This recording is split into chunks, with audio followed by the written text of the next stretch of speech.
Eva Uber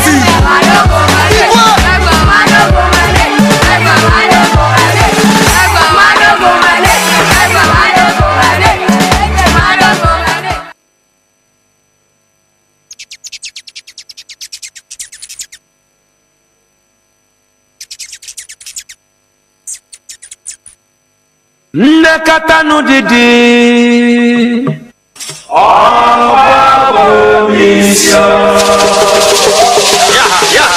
Nakatanu didi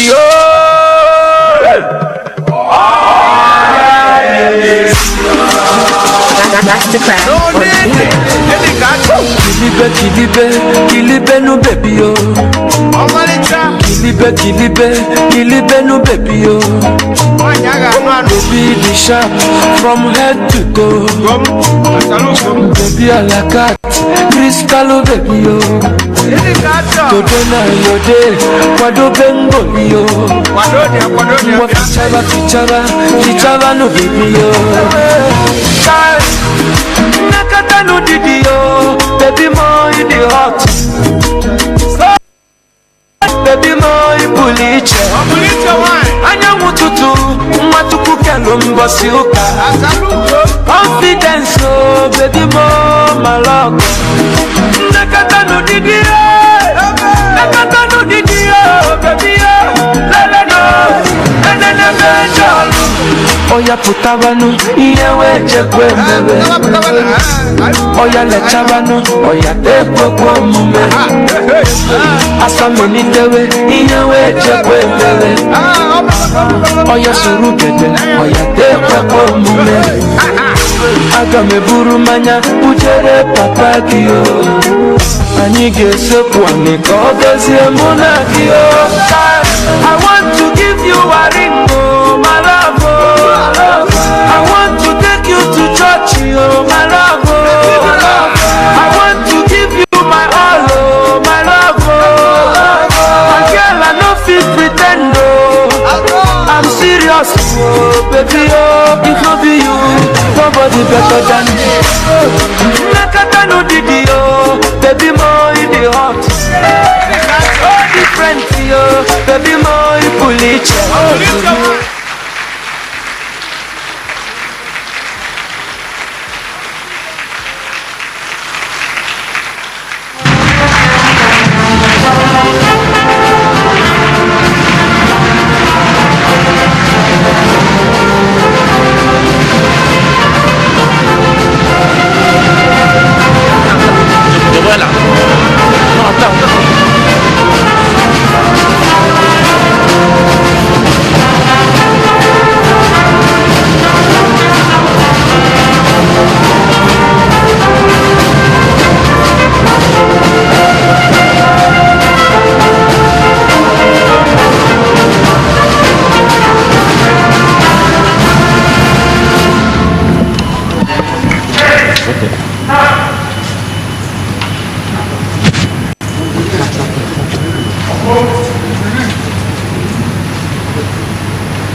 Gano.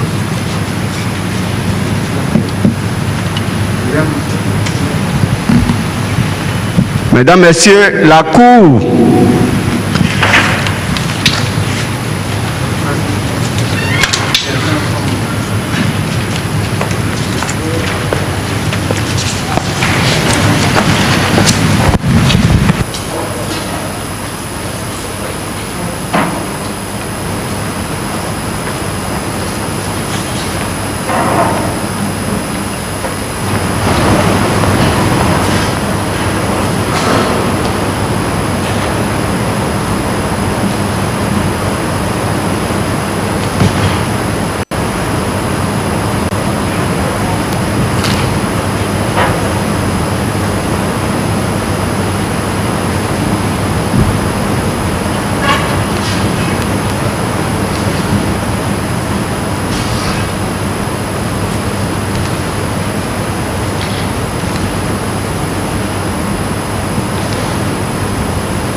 On va commencer.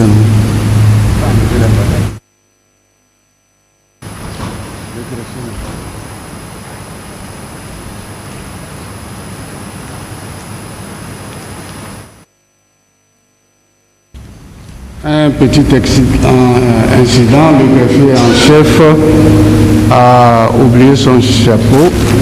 Il est parti pour le chercher. Il va arriver incessamment.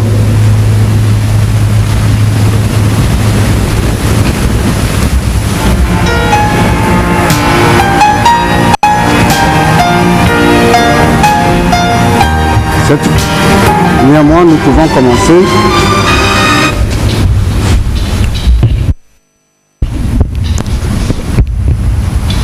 Cette cérémonie comporte 3 parties. D'abord, la prestation de serment proprement dite.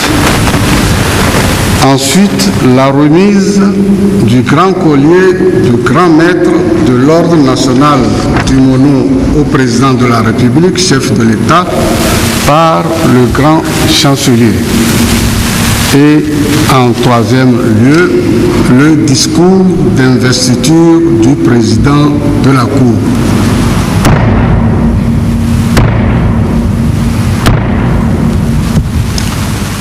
L'audience solennelle de prestation de serment et d'entrée en fonction du président élu est ouverte. Monsieur le Président élu, la Cour constitutionnelle vous a déclaré élu dans sa décision numéro EP 008/20 du 2 mars 2020. Cependant, votre entrée en fonction en qualité de président de la République est soumise à une prestation de serment préalable, conformément à l'article 64 de la Constitution. C'est l'objet de l'audience solennelle qui nous réunit aujourd'hui. La Cour constitutionnelle va donc recevoir la prestation de serment du président élu. Monsieur le greffier en chef, veuillez aller inviter très respectueusement le président élu pour qu'il prenne place à la place de la Cour, qu'il prenne place à côté de la Cour, Monsieur le greffier en chef. Musique de circonstance.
Mesdames et messieurs, avant de vous dérouler le processus de cette prestation de serment, une explication s'impose sur la date d'aujourd'hui, 3 mai 2020.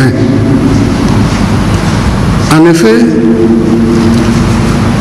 beaucoup se posent la question, peut-être vous aussi, et vous, également devant vos écrans de télévision de savoir pourquoi le président élu prête serment aujourd'hui et non dans les 15 jours qui suivent la proclamation des résultats définitifs conformément à l'article 63, alinéa 2, qui dispose que, je cite, « Le président de la République entre en fonction dans les 15 jours qui suivent la proclamation des résultats de l'élection présidentielle. » Fin de citation. Pourquoi c'est aujourd'hui? J'ai été interpellé par des lettres ouvertes dans la presse sur cette question. Je vais vous édifier en demandant au greffier en chef de vous donner lecture de l'avis de la Cour sur ce point lorsqu'elle a été consultée, lorsque la Cour a été consultée sur ce sujet. Monsieur le greffier en chef, veuillez donner lecture de l'avis de la Cour. Merci, Monsieur le Président. Avis numéro AV 001/20 du 11 mars 2020. La Cour constitutionnelle. Saisie par requête en date du 6 mars 2020, adressée au président de la Cour constitutionnelle et enregistrée le même jour au greffe de la Cour sous le numéro 029-G, requête par laquelle le président de la République demande à la Cour de bien vouloir examiner les dispositions des articles 59 alinéa 1 et 63 alinéa 2 de la Constitution et dire comment concilier les 10 articles afin de permettre au président sortant d'achever son mandat. Vu la Constitution du 14 octobre 1992, notamment en son article 104 alinéa 6, vu la loi organique numéro 2019-023 du 26 décembre 2019 sur la Cour constitutionnelle, vu le code électoral, notamment en son article 142, vu le règlement intérieur de la Cour adopté le 15 janvier 2020, notamment en ses articles 26 et 28, vu la décision numéro EP 008/20 du 3 mars 2020, portant proclamation des résultats définitifs de l'élection présidentielle du 22 février 2020, vu la décision numéro EP 009/20 du 9 mars 2020, portant rectification de la décision numéro EP 008/20 du 3 mars 2020, portant proclamation des résultats définitifs de l'élection présidentielle du 22 février 2020, vu l'ordonnance numéro 14/2020/CC-P du 5 mars 2020 portant désignation de rapporteur, le rapporteur entendu, considérant qu'au terme de l'article 61 de la Constitution, le scrutin est ouvert sur convocation du corps électoral par décret pris en Conseil des ministres 60 jours au moins et 75 jours au plus avant l'expiration du mandat du président en exercice. Que l'article 69 ci-dessus énoncé a prévu un délai d'organisation de l'élection présidentielle en tenant compte de l'éventualité de 2 tours du scrutin, conformément à l'article 60 de la Constitution qui dispose que l'élection du président de la République a lieu au scrutin uninominal majoritaire à 2 tours. Considérant que, dans le cadre de l'élection présidentielle du 22 février 2020, la fourchette de 60 jours au moins et 75 jours au plus avant l'expiration du mandat du président en exercice se situe entre le 19 février 2020 et le 5 mars 2020. Considérant qu'au terme de l'article 63 alinéa 2 de la Constitution, le président de la République entre en fonction dans les 15 jours qui suivent la proclamation des résultats de l'élection présidentielle. Considérant que dans l'hypothèse où un candidat à l'élection présidentielle est élu dès le premier tour du scrutin, en prêtant serment dans les 15 jours qui suivent la proclamation des résultats définitifs de l'élection présidentielle, son entrée en fonction abrégerait le mandat du président sortant, que la dite disposition remettrait donc en cause l'article 51 alinéa 1 de la Constitution qui dispose que le président est élu au suffrage universel libre, direct, égal et secret pour un mandat de 5 ans renouvelable une seule fois. Considérant que l'article 63 alinéa 2 de la Constitution tel que rédigé n'a pas tenu compte de l'hypothèse d'une élection dès le premier tour du scrutin d'un candidat, que dans cette hypothèse, la lecture du dit article doit être combinée avec celle de l'article 51 alinéa 1 de la Constitution. Considérant que la nécessité de faire respecter pleinement la Constitution impose de différer la date de prestation des serments du président de la République élu dès le premier tour du scrutin, tel que prévu aux articles 103 et 104 de la Constitution, afin de permettre au président de la République sortant de terminer son mandat conformément à l'article 51 alinéa 1 de la Constitution. Qu'il en résulte que le président de la République élu ne peut entrer en fonction que dans le respect de l'article 51 alinéa 1 de la Constitution. Considérant que si le président de la République est élu dès le premier tour et le président sortant, il lui revient à lui seul de décider de la date de prestation des serments avant la fin du mandat. En conséquence, est d'avis que, article 1er, le président de la République sortant peut rester en fonction jusqu'au terme de son mandat qui est le 3 mai 2020 à minuit. Article 2. Le président de la République élu prête serment conformément aux dispositions de la Constitution au plus tard le 4 mai 2020 à partir de 0 heure pour un mandat de 5 ans. Article 3. Le présent avis sera notifié au président de la République et publié au journal officiel de la République togolaise. Délibéré par la Cour en sa séance du 11 mars 2020, au cours de laquelle ont siégé messieurs les juges, Abdou Assouma président, Kwame Amadou Syoko, Nipab Nam Tchougoli, Kofi Jérôme Mamikoudi, Djabo Babakan Koulibaly, Paluki Massina et Paolé Sogoyou ont signé Abdou Assouma, Kwame Amadou Syoko, Nipab Nam Tchougoli, Kofi Jérôme Mamikoudi, Djabo Babakan Koulibaly, Paluki Massina, Paolé Sogoyou. J'en ai fini, Monsieur le Président.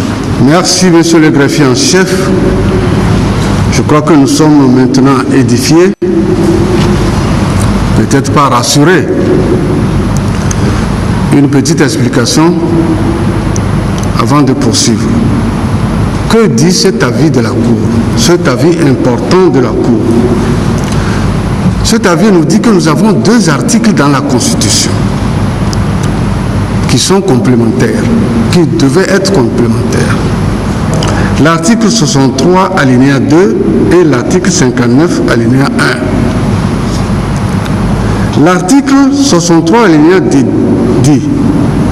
le président élu prête serment dans les 15 jours de la proclamation des résultats. Dans les 15 jours, soit le 18 mars, parce que nous avons proclamé les résultats définitifs le 3 mars.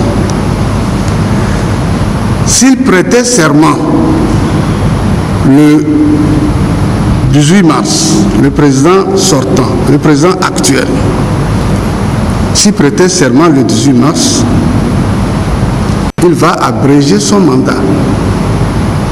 Puisque l'article 59 dit que le président de la République est élu pour 5 ans. Il abrège son mandat. Si c'était un autre qui était élu, lui aussi va prêter serment le 18 mars.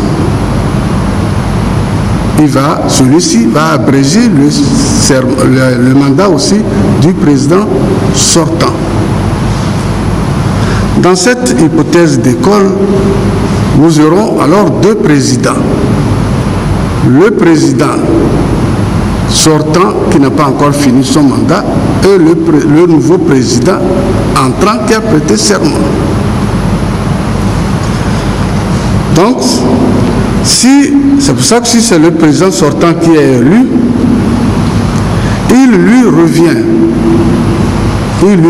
le président sortant qui est élu, il lui revient de décider de la date de prestation de serment avant la fin de son mandat, d'où la date du 3 mai aujourd'hui. Qu'est-ce que nous constatons? Nous constatons tout simplement que l'article 63 alinéa 2 de la Constitution, tel que rédigé par le Constituant en 1992, n'a pas tenu compte de l'hypothèse d'une élection dès le premier tour de scrutin d'un candidat. D'où la nécessité de combiner la lecture de cet article 63 alinéa 2 avec celle de l'article 59 alinéa 1 de la Constitution. La nécessité aussi de faire respecter la Constitution impose donc de différer la date de prestation des serments du président élu dès le premier tour de scrutin tel que prévu aux articles 63 alinéa 1 et l'article 64 de la Constitution afin de permettre au président de la République sortant de terminer son mandat conformément à l'article 59 alinéa 1 de la Constitution. Voilà un peu plus clair. Mesdames et messieurs, la prestation de serment du président élu sera précédée de la lecture de la décision de proclamation des résultats définitifs de l'élection présidentielle du 22 février 2020. Ces opérations électorales ont donné lieu à une contestation et naturellement à un recours, celui du candidat Kodjo Mensah Agbeimi Gabriel. La Cour s'est laborieusement penchée sur les mérites de ce recours. Cette décision de proclamation des résultats définitifs de l'élection présidentielle du 22 février 2020 a fait l'objet aussi d'une rectification matérielle par décision numéro 009/20 du 9 mars 2020. Cette erreur matérielle portait sur le nombre des inscrits et celui des votants région par région et sur le plan national. Il faut préciser que cette erreur matérielle n'a pas eu d'incident sur le suffrage exprimé ni sur le suffrage obtenu par chaque candidat. Voici donc, en raccourci bien sûr, la substance de cette décision. Décision EP 009/20 du 9 mars 2020 rectifiant la décision EP 008/20 du 3 mars 2020 portant proclamation des résultats définitifs de l'élection présidentielle du 22 février 2020. Considérant qu'à la suite des résultats des CELI redressés, les résultats définitifs sur le plan national sont arrêtés comme suit. Nombre d'inscrits 3 614 056. Nombre de votants 2 769 287. Et suffrage exprimé 2 486 876. Voix obtenues par les candidats. Monsieur Tchassona Traoré Mohamed, 16 814 voix, soit 0,68%. Monsieur Wolu Komi, 29 791 voix, soit 1,20%. Monsieur Guessan Kouissan Georges William Asiongo, 19 923 voix, soit 0,80%. Monsieur Nyasingwe Fort et Sozuna, 1 760 309 voix, soit 70,78%.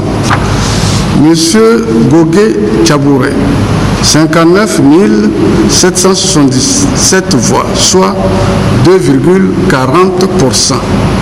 Monsieur Fabre Jean-Pierre, 116 336 voix, soit 4,68%. Monsieur Kodjo Mensah Agbeimi Gabriel, 483 926 voix, soit 19,46%.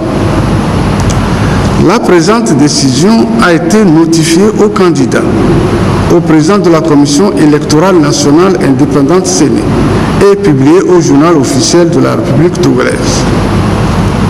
Elle a été délibérée par la Cour en sa séance du 9 mars 2020, au cours de laquelle avait siégé le juge Abdou Assouman, président, Kwame Amadou Djoko, Nimpab Namtchouguli, Kofi Jérôme Amekoudi, Djobo Babakan Koulibaly, Paluki Massina et Paolé Sogoy ont signé.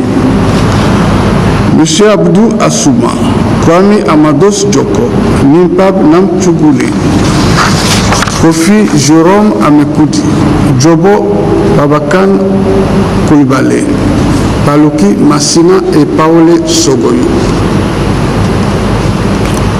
Monsieur le greffier en chef, veuillez donner lecture de l'article 59 de la Constitution et ceci à haute voix, à haute et intelligible voix. Merci, Monsieur le Président. Article 59 de la Constitution. Le président de la République est élu au suffrage universel, libre, direct, égal et secret pour un mandat de 5 ans renouvelable une seule fois. Cette disposition ne peut être modifiée que par voie référendaire. Le président de la République reste en fonction jusqu'à la prise de fonction effective de son successeur élu. J'en ai fini, Monsieur le Président. Merci, Monsieur le greffier en chef. Monsieur le greffier en chef, veuillez s'il vous plaît mettre sur le pupitre le livre de la Constitution de la République togolaise du 14 octobre 1992.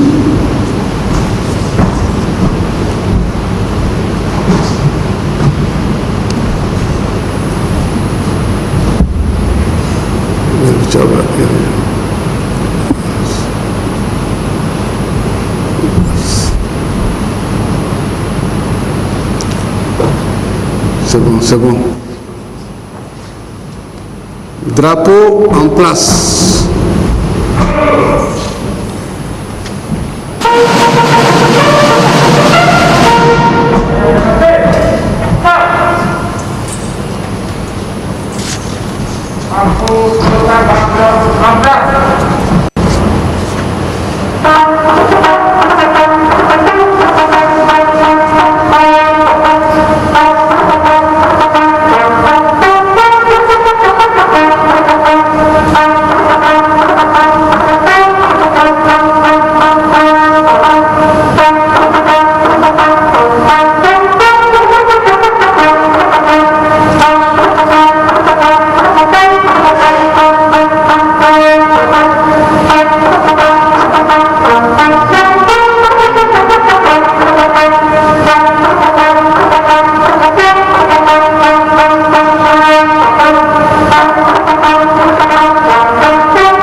Monsieur le greffier en chef, veuillez ouvrir le livre de la Constitution, veuillez vous asseoir.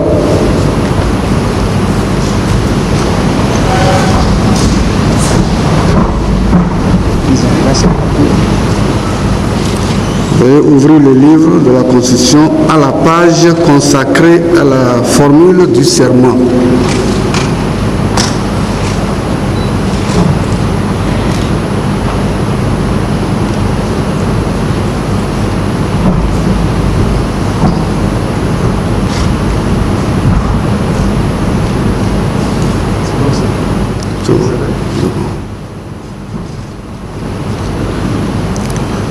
Monsieur le Président élu, veuillez vous approcher du pupitre pour lire la formule du serment placée devant vous, la main droite levée.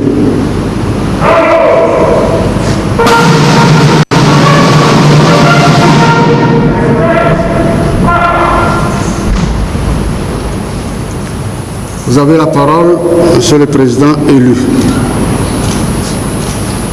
Devant Dieu et devant le peuple togolais, seul détenteur de la souveraineté populaire, nous, Faure Sozomna Gnassingbé, élu président de la République, conformément aux lois de la République, jurons solennellement de respecter et de défendre la Constitution que le peuple togolais s'est librement donnée, de remplir loyalement les hautes fonctions que la nation nous a confiées, de ne nous laisser guider que par l'intérêt général et le respect des droits de la personne humaine, de consacrer toutes nos forces à la promotion du développement, du bien commun, de la paix et de l'unité nationale,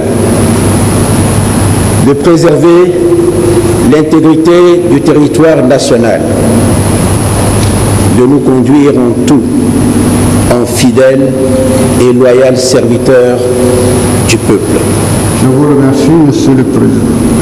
La Cour donne acte à M. Faure Sozomna Gnassingbé, président de la République, de sa prestation de serment et du forme et le renvoie dans l'exercice de ses hautes fonctions que la nation lui a confiées. Je vous remercie.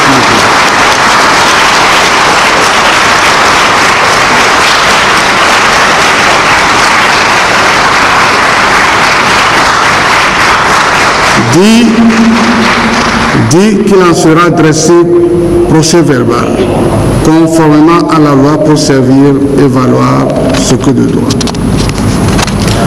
Je vous prie maintenant, Monsieur le Président de la République, de vous tourner face au drapeau pour l'exécution de l'hymne national. Veuillez vous lever.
Veuillez vous asseoir.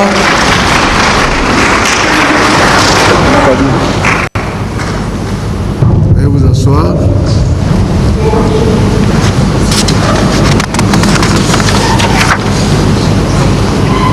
Monsieur le greffier en chef, veuillez retirer du pupitre le livre de la Constitution.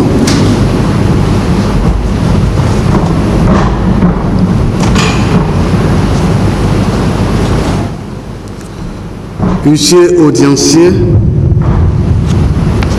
veuillez déplacer le pupitre. Faites-vous assister pour déplacer le pupitre.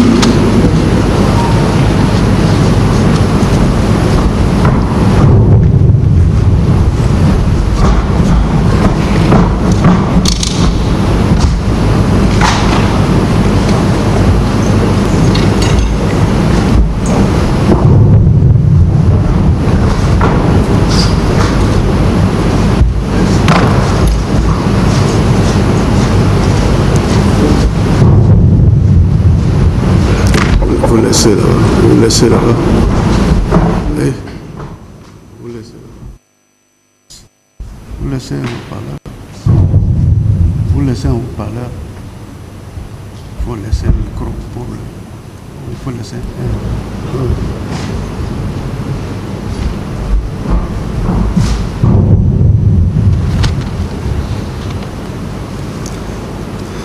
Voici venu à présent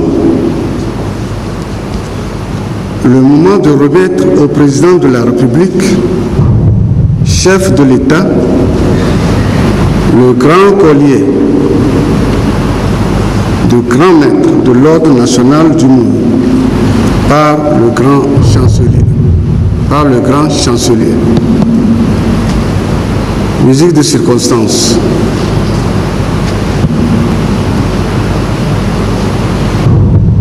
Monsieur le grand chancelier, veuillez monter.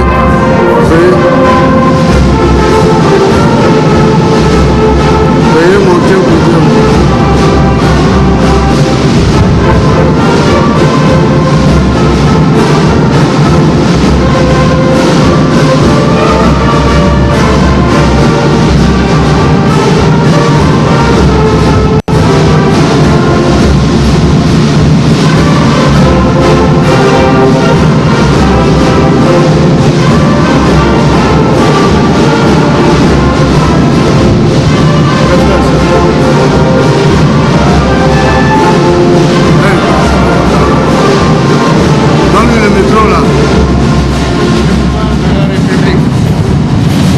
Nous vous reconnaissons comme grand maître des ordres nationaux.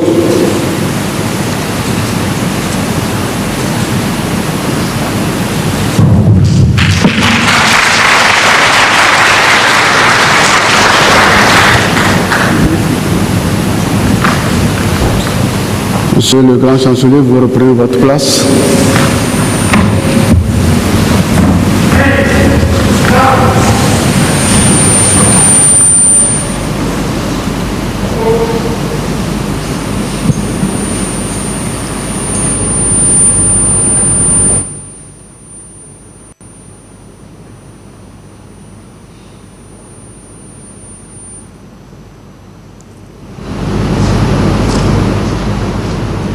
Le drapeau national va maintenant être remis au président de la République par le porte-drapeau. C'est le rite de la soumission de l'armée au pouvoir civil. Monsieur le président de la République.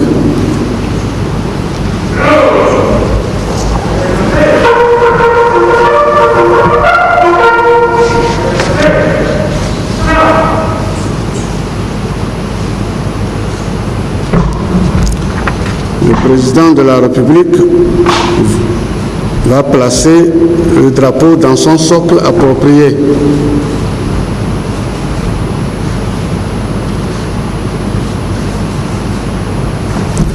Le porte-drapeau reprend sa place.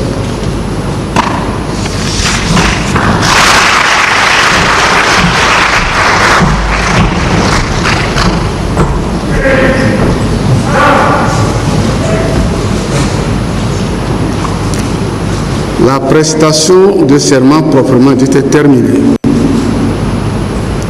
Discours d'investiture du président de la Cour constitutionnelle. Excellences, Monsieur le Président de la République,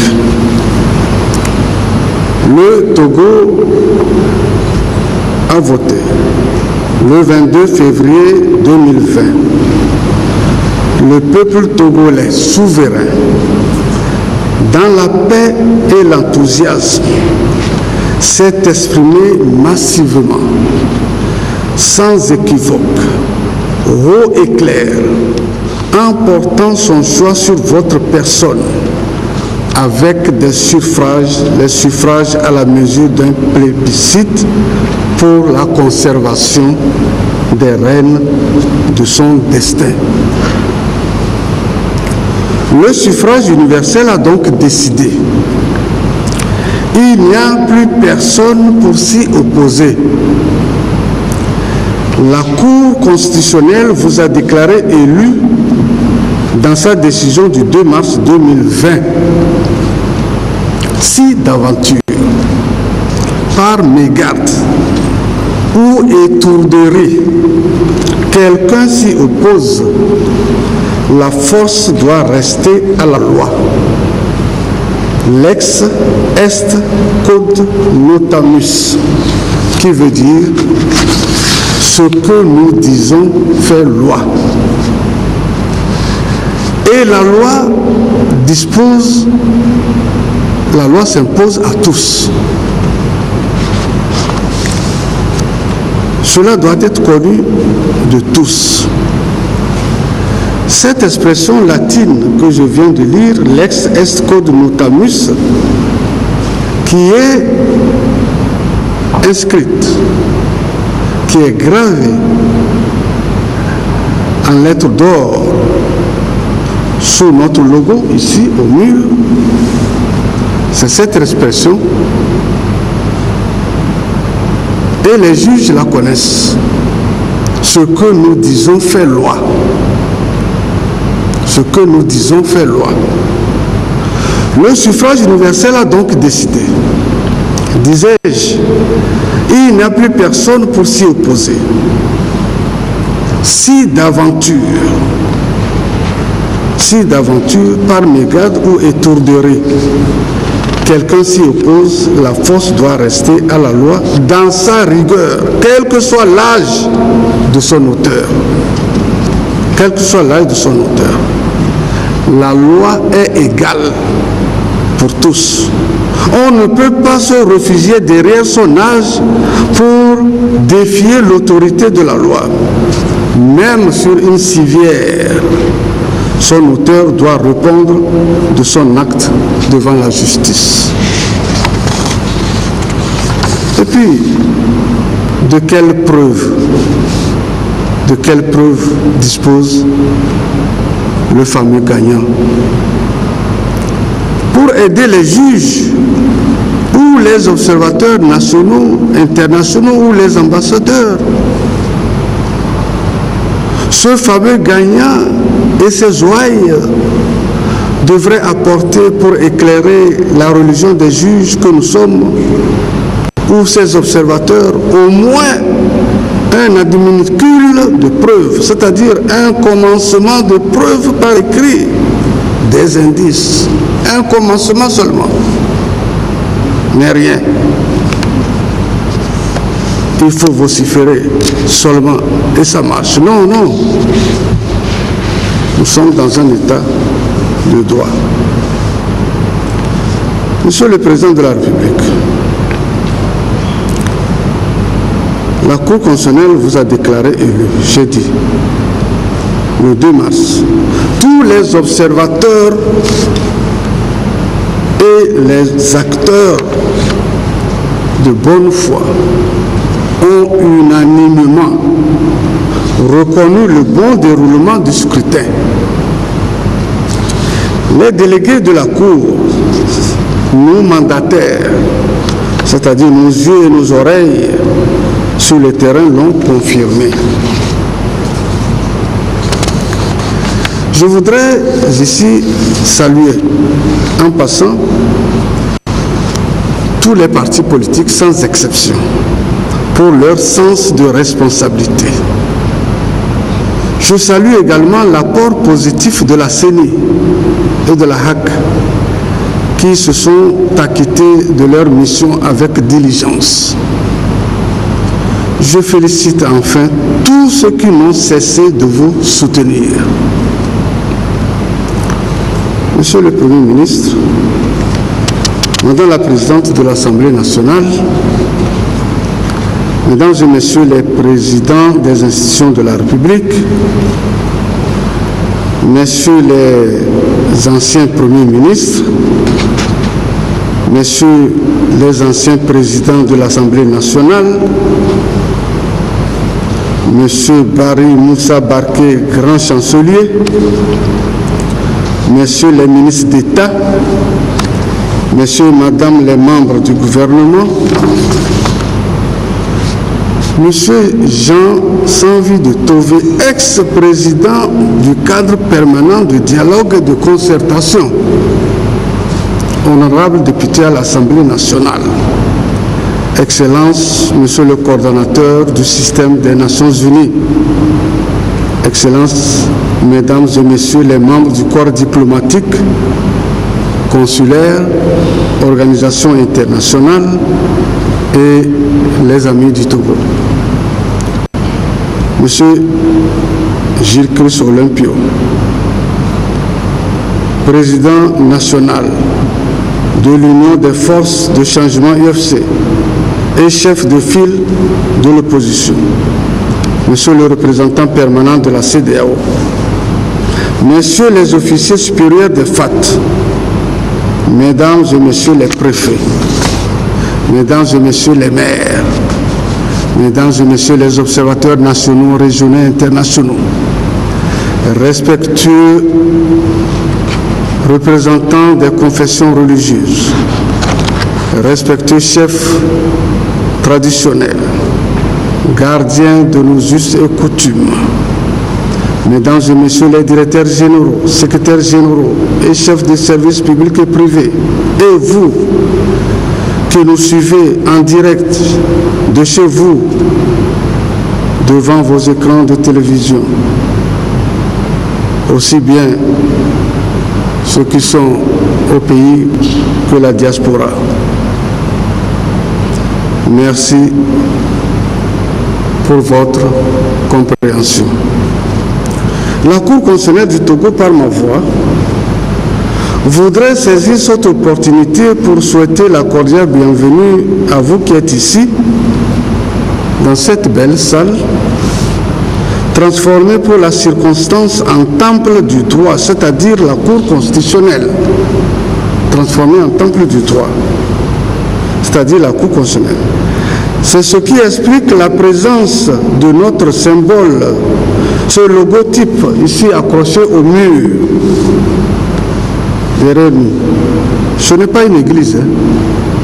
C'est la Cour constitutionnelle.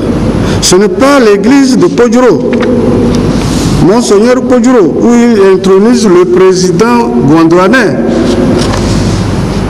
d'une république gondwanaise. C'est-à-dire qu'il n'existe pas. Elle n'existe que dans leur imaginaire. La Cour constitutionnelle du Togo, par ma voix,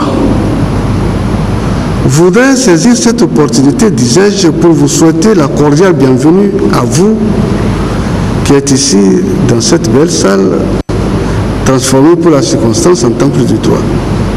La Cour tient également à remercier les forces de sécurité et de défense, les journalistes, les reporters, les caméramans, les photographes et tous les observateurs nationaux, régionaux et internationaux qui étaient là pour leur accompagnement. Monsieur le Président de la République, il m'est joie. Il m'est joie au nom de mes collègues, les sages de la Cour constitutionnelle, de vous exprimer nos chaleureuses félicitations, notre admiration, comme disent les militaires, à cette occasion et vous investir les lourdes charges de la République. En effet, Monsieur le Président de la République, vous avez élégamment triomphé de vos adversaires dans une épreuve dure et éprouvante de la campagne électorale. Vous avez mouillé le maillot, comme disent les sportifs. Votre triomphe est le fruit de votre dynamisme, de votre jeunesse, à votre charisme, et certainement le fruit de la persévérance dans la détermination de votre engagement et de vos convictions. Monsieur le Président de la République, depuis votre accession au pouvoir, Nous n'avons eu que de très beaux quinquennats, de très belles années qui ont vu notre démocratie en consolidation avec des élections présidentielles apaisées, libres et transparentes.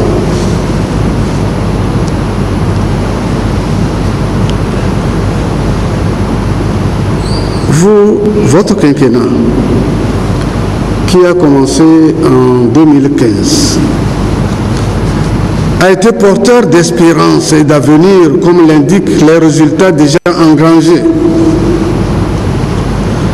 Notre pays est vraiment entré ces dernières années dans une phase de transformation sur tous les plans, sur le plan économique, sur le plan politique, démocratique, et social et tout.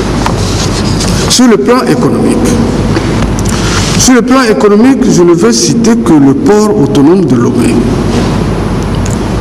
le nouvel aérogare, les routes, les banques et les hôtels.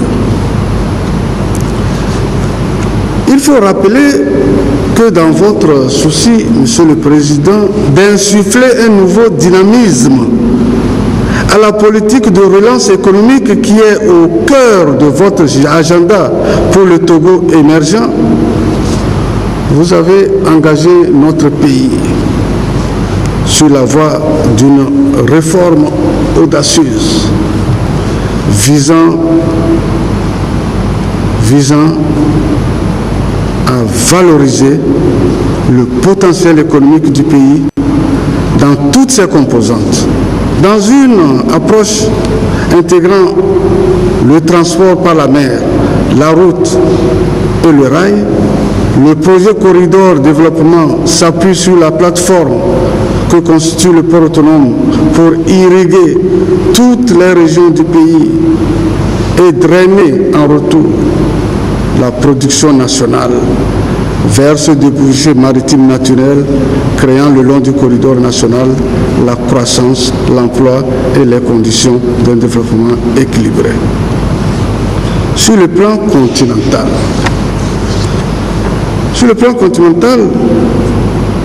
vous n'avez pas hésité à prendre des initiatives dans la mise en route et le suivi du projet charte, du projet de charte sur la sûreté et la sécurité maritime et le développement.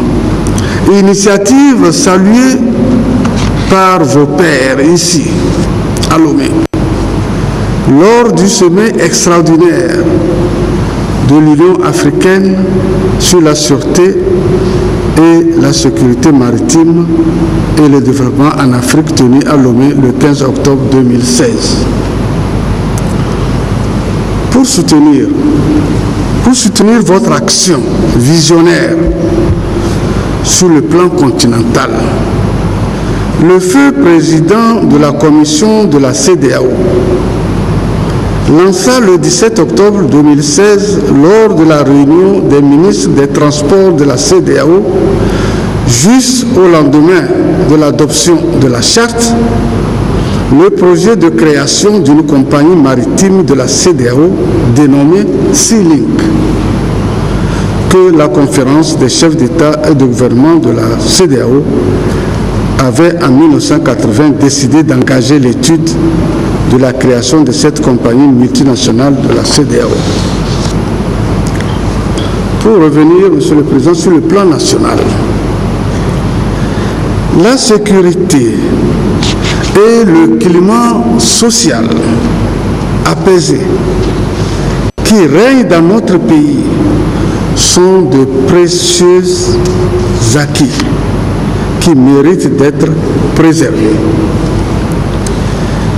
Ils illustrent la force du climat social, fruit d'une dizaine d'années seulement de politique de développement inclusif. Le Togo maintient donc le cap vers l'émergence. Vers l'émergence, comme en témoigne les nombreuses réalisations effectuées depuis votre accession au pouvoir. Notre pays avait retrouvé le chemin de son développement économique et social en 2006 déjà, permettant de réaliser des progrès importants en termes de réduction de la pauvreté et d'amélioration du bien-être. Cette amélioration a été aussi ressentie dans le milieu rural. En 2016, vous avez, dans le cadre de la lutte contre l'exclusion socio-économique des jeunes, lancé un grand projet d'appui à l'employabilité et à l'insertion des jeunes qui vise à multiplier les opportunités d'emploi dans les domaines à forte potentialité tels que l'agriculture, les mines, le tourisme, l'environnement, etc. Dans la même dynamique, vous avez accordé une attention toute particulière à la jeunesse déscolarisée ou semi-scolarisée qui, faute de diplôme, peine à trouver une porte d'entrée sur le marché du travail.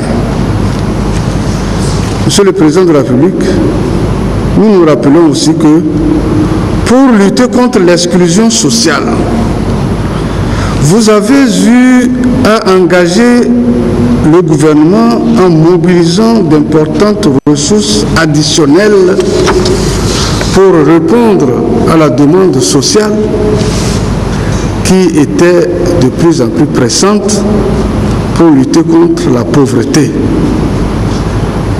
Et vous avez pu ainsi toucher les populations des zones qui n'étaient pas encore suffisamment desservies par les infrastructures et les services sociaux et économiques de base. Cette politique a accéléré la réduction des inégalités sociales et la promotion d'une croissance inclusive. Dans votre vision de développement pour le Togo, vous avez en juin 2017, on se rappelle, lancé l'initiative présidentielle dénommée CISO. CISO qui signifie allumer en langue guin. Et apporté ainsi une aide aux ménages les plus démunis par la mise à disposition des kits scolaires individuels. CISO est aujourd'hui effectif et permet de soulager les peines des populations qui n'avaient que seul moyen d'éclairage, les lampes tempêtes, bougies et torches. Monsieur le Président de la République, à travers votre politique de développement socio-économique, vous avez fait du secteur de l'électricité une de vos priorités. Ainsi, vous avez le 27 juin 2018, 27 juin 2018, procédé au lancement très ambitieux de la stratégie d'électrification du Togo. Et cette politique vise à mettre en œuvre les actions destinées à répondre aux besoins fondamentaux des populations, surtout les plus vulnérables, tant en milieu rural que dans les zones urbaines et périurbaines, et à œuvrer à l'émergence du Togo. Monsieur le Président de la République, pour permettre au secteur agricole de jouer son rôle de locomotive de l'émergence du Togo, vous avez le 25 avril 2018 procédé au lancement officiel du TIRSAL. TIRSAL qui signifie en anglais, et c'est un terme en anglais, faites-moi grâce, signifie en tout cas en français mécanisme incitatif de financement basé sur la réduction des risques du secteur agricole. Ça au moins c'est clair. Vous avez pour cela instruit le gouvernement pour mobiliser l'expertise du dispositif de financement et de partage de risques en matière agricole existant au Nigeria, afin de capitaliser l'expérience reçue de transformation de l'agriculture observée dans ce pays. Le 25 juin 2018, vous avez lancé aussi une autre initiative ambitieuse, MIFA. MIFA, mécanisme incitatif de financement agricole fondé sur le partage de risques, qui est une réponse des difficultés que rencontrent les petits producteurs. Cette initiative vise l'amélioration des conditions de vie des populations rurales en offrant plusieurs opportunités à la jeunesse en matière de création de PME viables et donc aussi de création d'emplois durables. Pour nos paysans, nous saluons l'engagement de nos banques, des assurances et le système de financement décentralisé qui ont perçu la pertinence de ce mécanisme innovant de financement et de garantie du secteur agricole que vous avez impulsé. En matière d'emploi des jeunes, vous avez créé le PROVNAT, un modèle de service civique en Afrique, regardé avec un vif intérêt par les pays de la sous-région. Ce programme a offert une opportunité aux jeunes diplômés et primo-demandeurs d'emploi de participer aux solutions de développement de leur pays. Il leur a permis d'acquérir ainsi une première expérience. Vous avez également pris lors de votre message à la nation le 3 janvier 2018 d'autres initiatives visant à promouvoir l'entrepreneuriat des jeunes et des femmes en faisant une recommandation explicite afin que l'attribution des marchés publics réserve un quota allant jusqu'à 20% aux jeunes entrepreneurs et aux femmes qui bénéficient par ailleurs de procédures allégées. En effet, 3 guichets uniques étaient créés à Lomé, à Akara et à Tapamé. Dans la construction d'un état de droit, garantissant par-delà la liberté d'expression,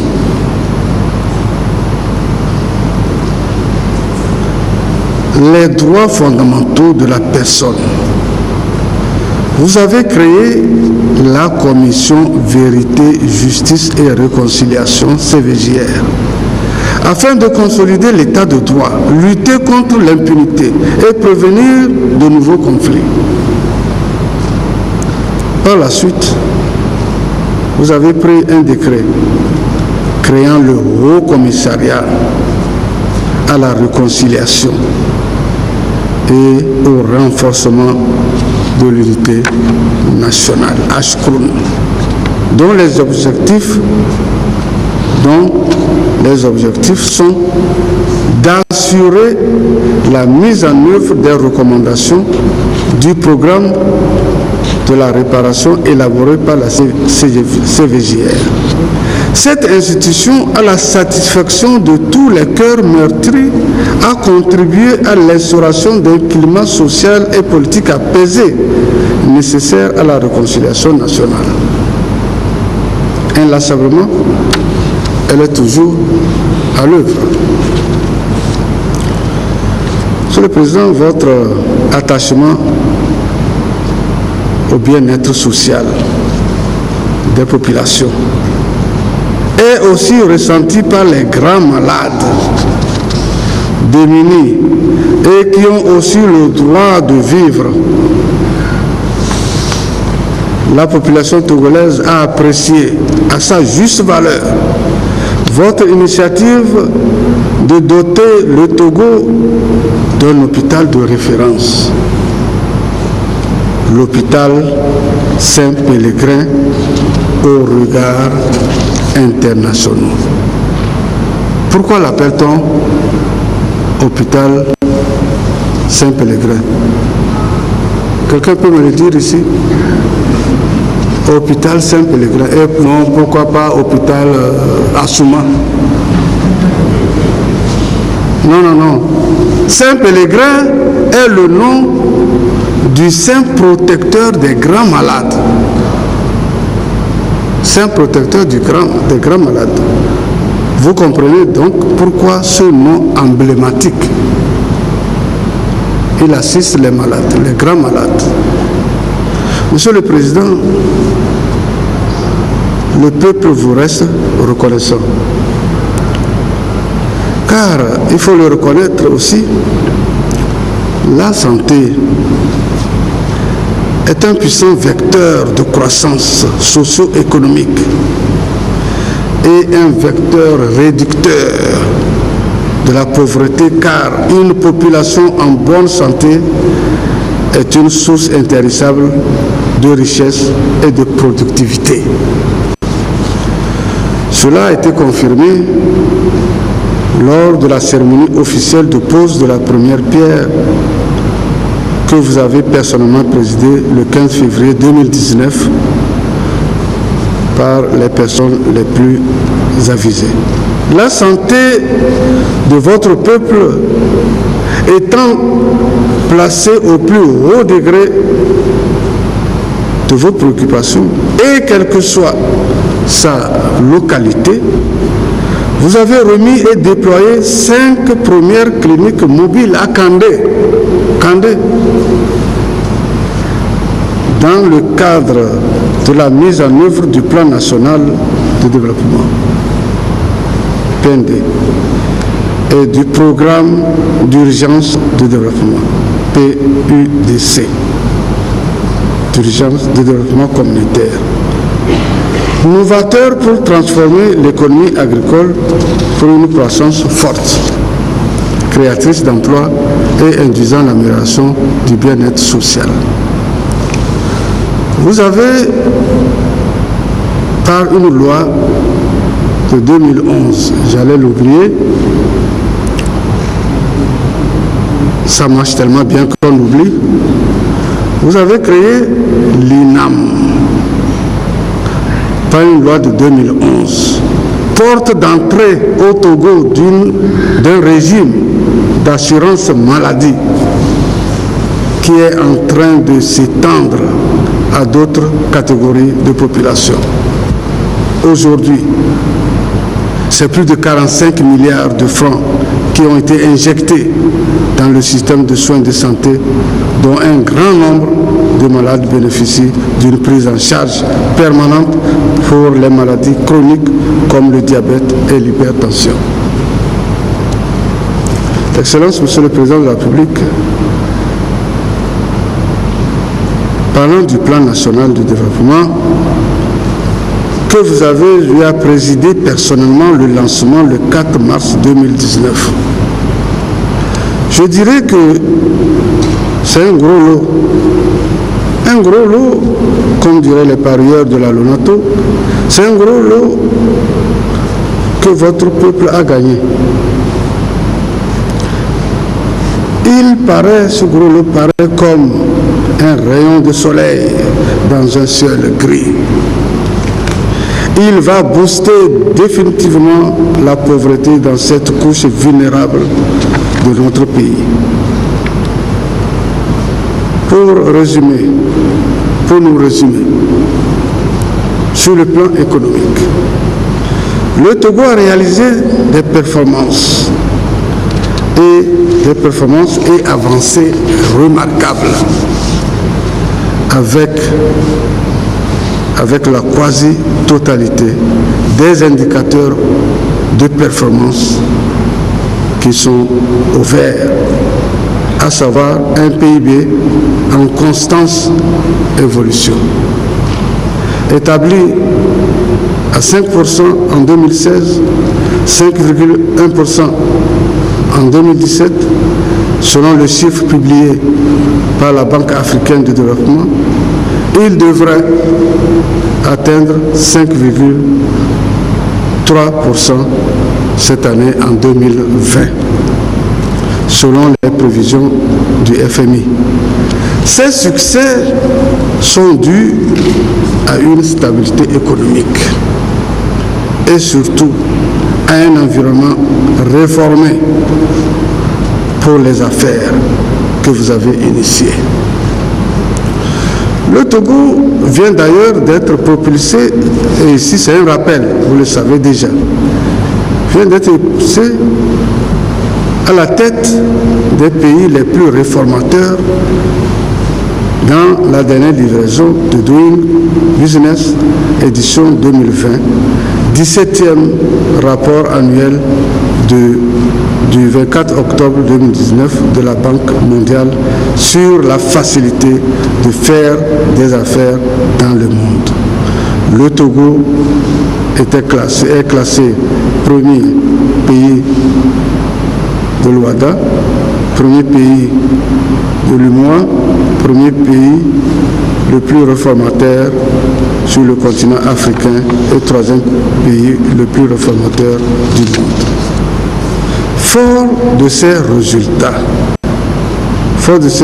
votre ambitieux plan de développement 2018-2022 compte transformer cette croissance en inclusion sociale par la création d'emplois massifs et l'accès du plus grand nombre des Togolais aux services sociaux de base et aux services financiers.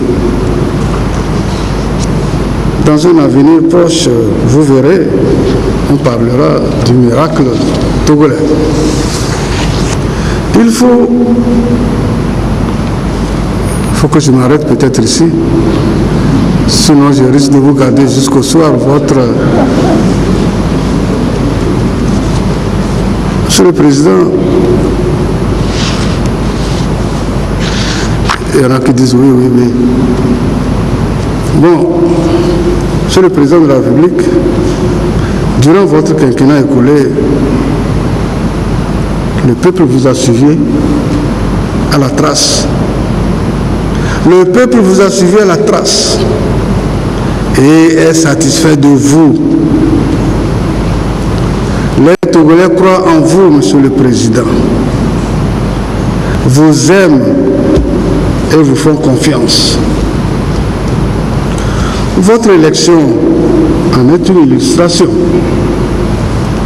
et constitue le signe expressif. Votre vision 2030, enclenchée en mai 2014 pour un Togo émergent, est déjà très prometteuse. L'heureux aboutissement de ce processus électoral ouvre la voie à la consolidation de l'économie togolaise et à l'amélioration des indicateurs sociaux de développement. C'est ce dynamisme, Monsieur le Président, c'est ce dynamisme et cette vision vue par le peuple qui justifie aujourd'hui votre réélection. Le peuple vous a suivi à la lettre.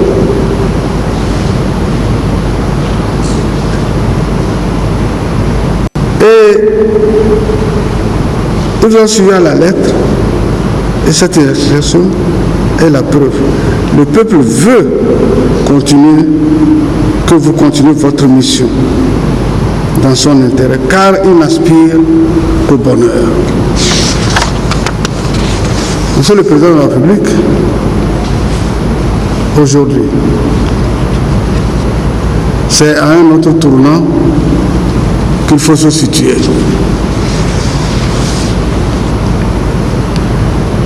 Celui de ce jour qui vous sert de point de départ pour assurer à nouveau les plus hautes responsabilités de la République. La Cour constitutionnelle souhaite que la foi qui vous a animé tout le long de votre mandat précédent puisse continuer à guider vos actions dans l'intérêt supérieur de notre pays. Votre nouveau projet de société pour les 5 ans à venir est un défi à votre portée. Dieu vous aidera. Dieu vous y aidera, Monsieur le Président.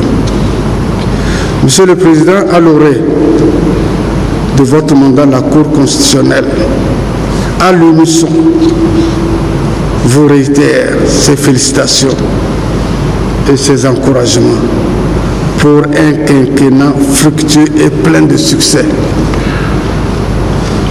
Je vous remercie pour votre aimable attention.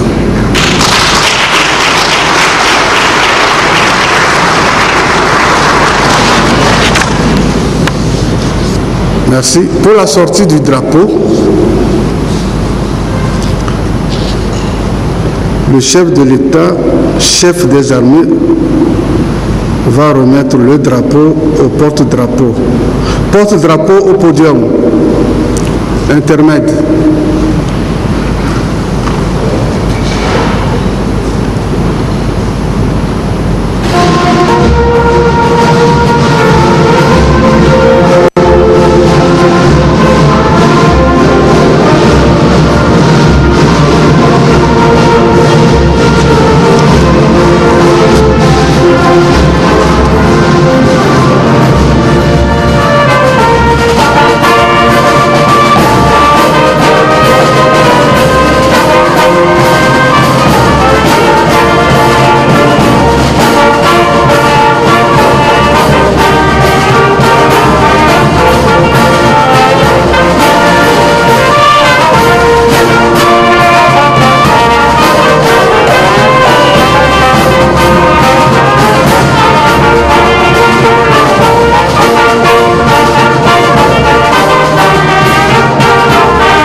Se lève maintenant quand il va partir.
Vous asseoir.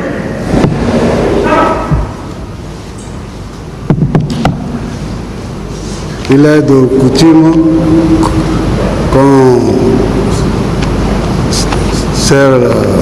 qu'on félicite le chef de l'État, mais vous connaissez la situation.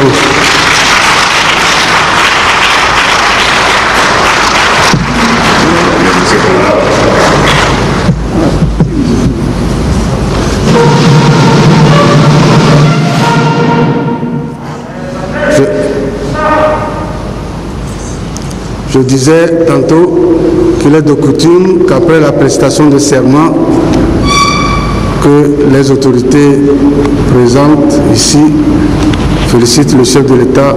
Vous connaissez la situation, ça ne peut pas se faire. Je vous remercie. L'audience est levée.